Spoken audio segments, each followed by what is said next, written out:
What's up, everybody? Welcome back to Burgundy Bets, your home for season-long fantasy, daily fantasy, and gambling-related football content. We got wide receiver rankings 13 through 24. Before we jump into it, do me a favor, hit that like button. It doesn't cost you anything, and it lets me know to keep making these videos. Let's get into wide receiver rankings 13 through 24. And 24 starts out a little greasy. We might have to get our helmets on for this one, folks. We got Gabriel Davis. Now, this is a high-risk, high-reward play. Gabriel Davis, a wide receiver going into his third year. Obviously, those third years are the breakout historic years for wide receivers. Josh Allen, he's involved in this Buffalo Bills offense. Josh Allen, second in pass attempts last season. I don't see any change here. Gabriel Davis should be the number 2 wide receiver opposite of Stephon Diggs. Listen, there's enough volume and passing in this offense to sustain both a Diggs and a Gabriel Davis. Now, why is this so risky? Well, through 2 seasons, Gabriel Davis has only logged 35 receptions each year. Once again, a very high-risk, high-reward play. If you're going out there and you're just playing with your buddies in an 11-team league, maybe you don't make a risk like this on a Gabriel Davis, somebody that you're probably going to have to get in the first 6 through 7 rounds in your home league. But if you're playing in those large fields, large-scale tournaments, similar to like a underdog fantasy or a best ball format, whether that be DraftKings, wherever you choose to play, you're going to want to look at Gabriel Davis. The upside is too high, and if he does break out, he could break fantasy football. Coming in at number 23 here, I know a lot of people are going to be upset about this, but let me tell you why A.J. Brown is the 23rd wide receiver. A lot of people have him a lot higher. I don't see it. This will be A.J. Brown's 4th season in the NFL. He's never played more than 13 games in any of his previous 3 seasons. He's going from a run-first offense from the Tennessee Titans, who were number 1 in the NFL in rushing attempts, to now the Philadelphia Eagles, who were number 2 in the NFL in rushing attempts. The Titans had 551 attempts on the ground. Philadelphia had 550. These are 2 run-first offenses. I don't see the difference here moving from a Tennessee to a Philadelphia. Now, A.J. Brown does have that huge pedigree, size, and elite-level athleticism that keeps us thinking he can be, within the top 25 in wide receivers, which is why I have him on this list here. But it's just worrisome. A.J. Brown was wide receiver 32 last year. He was wide receiver 32.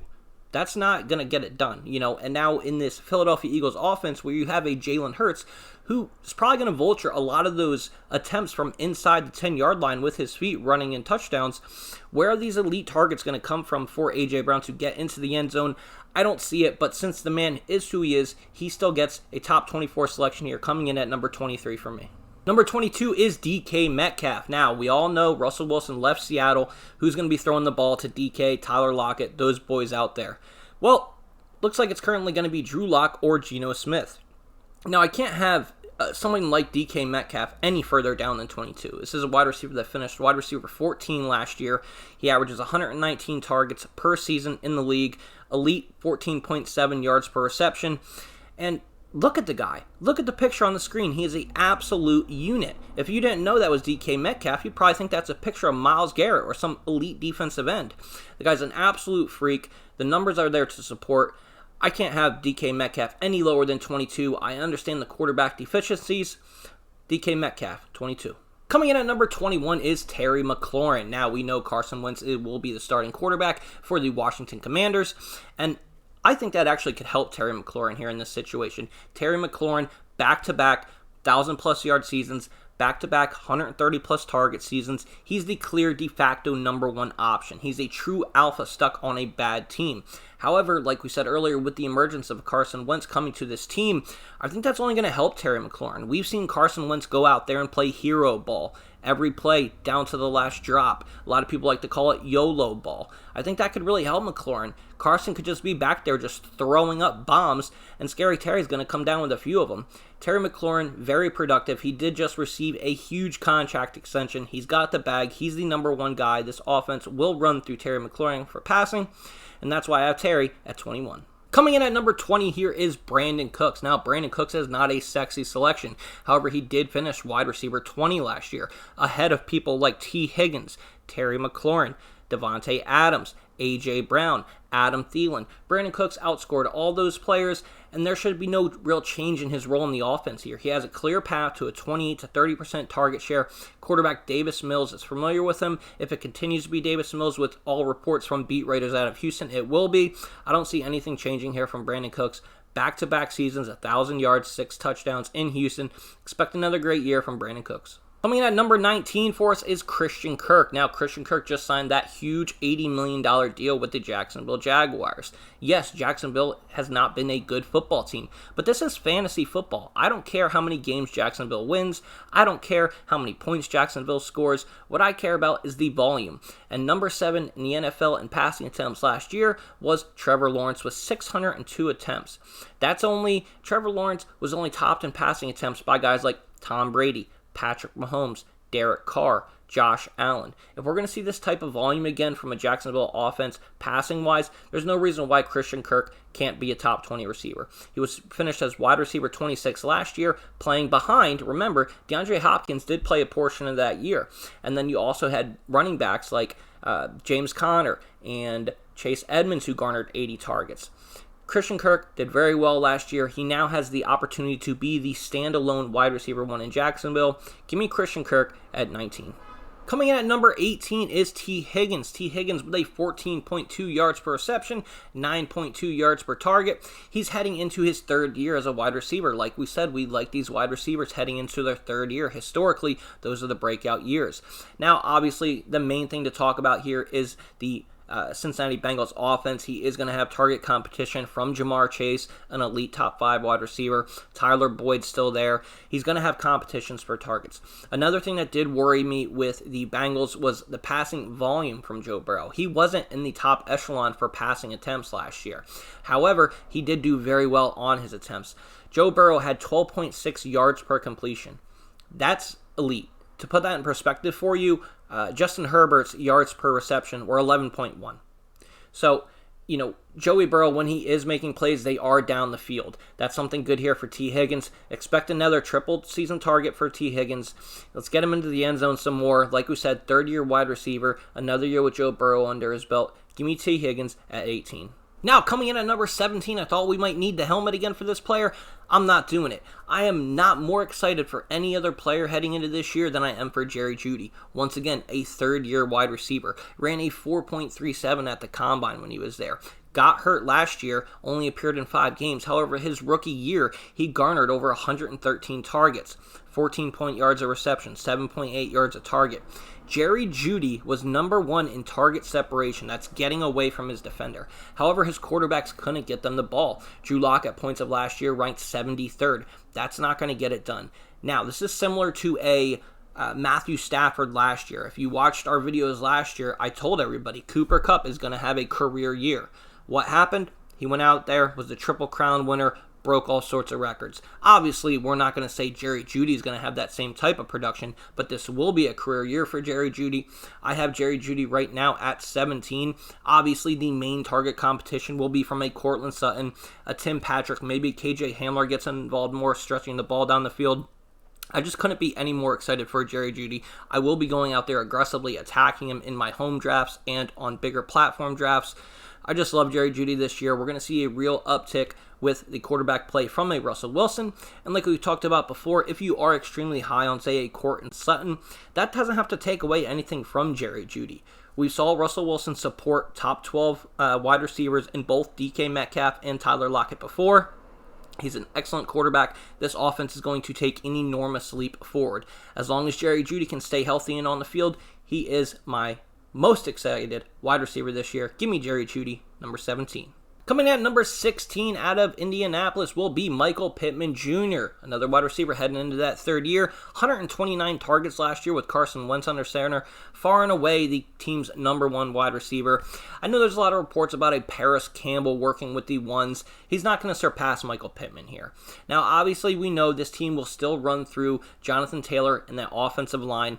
However, with Matt Ryan, he's not going to make the same sort of mistakes Carson Wentz did. He will check the ball down. He will not just throw up balls. So that is a little bit more worrisome. However, Michael Pittman did finish wide receiver 17 last year. I do believe Matt Ryan is an upgrade at the position overall from Carson Wentz. I'm not super excited on Pittman here, but I'm not going to downgrade him any further than 16. Give me Michael Pittman Jr., number 16. Coming in at number 15 is Jaylen Waddle, the Waddle man himself. He broke the reception record for rookies last year on 140 targets. An elite 74.3 catch rate. So 3 out of every ball is thrown his way, he's catching. PPR formats, that's huge for us. 4.37 coming out at the combine. He's a burner. He can get down the field. Now, we are obviously worried about the addition of Tyreek Hill. We talked about that with Tyreek Hill in the last video, coming in at that number 11 spot. My biggest worry here is I don't think Tua Tagovailoa is a type of quarterback that can support 2 top 15 wide receivers. Well, obviously, we have Tyreek Hill higher in the rankings at 11. We have Waddle coming in here at 15. They do have that revamped running back room. They could try to lean on the run some more. I just can't get away from the numbers here with Jaylen Waddle. He was wide receiver 13 last year. I can't put him any lower than 15. He's now, his second year in the league. We saw Justin Jefferson perform higher on his second year in the league after breaking records as a rookie. I can't put Jaylen Waddle any lower than 16. We just really need Tua Tagovailoa to take that next step in his third year and become the quarterback they wanted him to be when he went as a top 5 draft pick.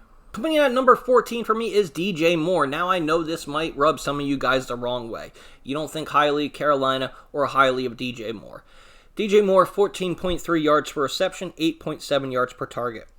163 targets last year. That only 5 players in the NFL had more targets than DJ Moore, and they were all your elite guys, your Cooper Kupps, your JJs, your Stephon Diggs. He's a consistent 1,100-yard wide receiver. You always know what you're going to get, but the reason why I have bumped DJ Moore up in the rankings here to 14, he finished as wide receiver 18 last year in PPR formats, the quarterback play. Carolina last year with Sam Darnold and Cam Newton, they were both at the bottom of the NFL in catchable ball rate. So when the quarterback throws the ball, do the analytics guys feel that that's a catchable ball? They were bottom in the NFL. DJ Moore still put up these numbers with shit quarterback play getting him the ball. Now they bring in Baker Mayfield. Guess where Baker Mayfield ranked in catchable ball rate during his first 3 seasons when he was healthy? He was top 10. He's very accurate. He's going to get the ball to DJ Moore.